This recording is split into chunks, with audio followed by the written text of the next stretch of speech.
अस्सलाम वालेकुम बडीज, कैसे आप सभी लोग। Welcome back to our channel दिल तो बच्चा है। तो गाइस, आज की हमारी ये वीडियो है फ़लस्तीन के नाम। तो फर्स्ट ऑफ ऑल हम आपको फ़लस्तीन के बारे में कुछ इन्फॉर्मेशन देते हैं।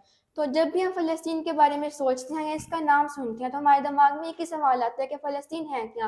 तो फ़लस्तीन एक इस्लामी स्टेट है और मुसलमानों का पहला किबला है, और बहैसियत मुसलमान हमारा ये फ़र्ज़ है कि हम अपने किबला अव्वल की हिफाजत करें और हिफाजत करते रहेंगे। दूसरी तरफ यहूदियों के लिए मस्जिद अक्सा की इंपॉर्टेंस कुछ यूँ है कि वो नाउज़ुबिल्लाह मस्जिद अक्सा को शहीद करके अपना थर्ड टेम्पल हिकलत सुलेमानी बनाना चाहते हैं, क्योंकि ये उनका ईमान है कि जब वो अपना थर्ड टेम्पल बना लेंगे तो इस दुनिया में उनका मसीहा दजाल आ जाएगा और हर तरफ उनका रिलीजन फैल जाएगा। तो बडीज, अब हम फ़लस्तीन के बारे में कुछ हिस्ट्री बताते हैं। तो 1914 में फ़लस्तीन पर सल्तनत उस्मानिया की हुकूमत थी।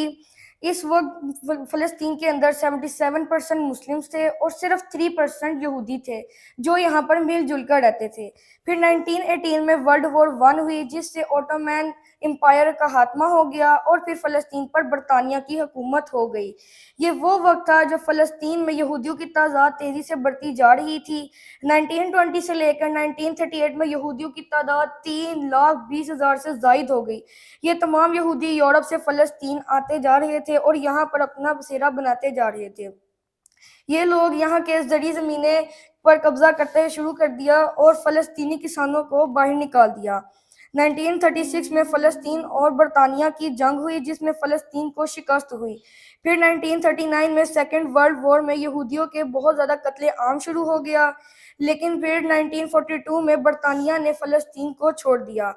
फिर यूनाइटेड स्टेट्स ने यह फैसला किया कि फ़लस्तीन को 2 हिस्सों में तकसीम करते हैं, एक हिस्सा यहूदियों के लिए और एक हिस्सा मुसलमानों के लिए।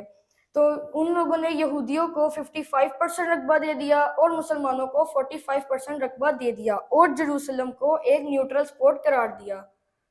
उसके बाद इसराइल एक मुल्क बन गया और फिर लेकिन अरब के बहुत से ममालिक इस फैसले से खुश ना थे, तो उन्होंने इसराइल के ऊपर हमला कर दिया और 1948 में इसराइल वर्सेस अरब जंग छिड़ गई, जिसमें इसराइल को जीत और अरब को शिकस्त हुई और इसराइल ने 55% से 78% तक हिस्से पर अपना कब्जा कर लिया।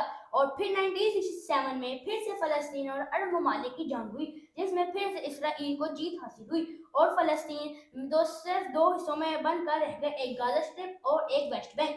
और इसराइल ने एक जेरूसलम को पर भी कब्जा कर लिया जो एक न्यूट्रल स्पॉट था, और इसराइल ने बहुत से फ़लस्तीन जो इसराइल में आबाद थे उन्हें गाज़ा स्ट्रिप में भेज दिया और इसराइल ने 2 लाख यहूदियों को जेरूसलम में आकर आबाद कर दिया। मैं भी हूँ फ़लस्तीन, मैं भी हूँ फ़लस्तीन, मैं भी हूँ फ़लस्तीन, मैं भी हूँ फ़लस्तीन, मैं भी हूँ फ़लस्तीन, मैं भी हूँ फ़लस्तीन। क्या आप भी हैं फ़लस्तीन? तो हम अल्लाह ताला से दुआ मांगते हैं कि वो हमारे फ़लस्तीनी भाई बहनों की मदद फरमाए, उनको अपने हिफ्ज़-ओ-मान में रखे और फ़लस्तीन को ये जंग में फ़तह नसीब फरमाए। पाकिस्तान जिंदाबाद, फ़लस्तीन जिंदाबाद। अल्लाह हाफ़िज़।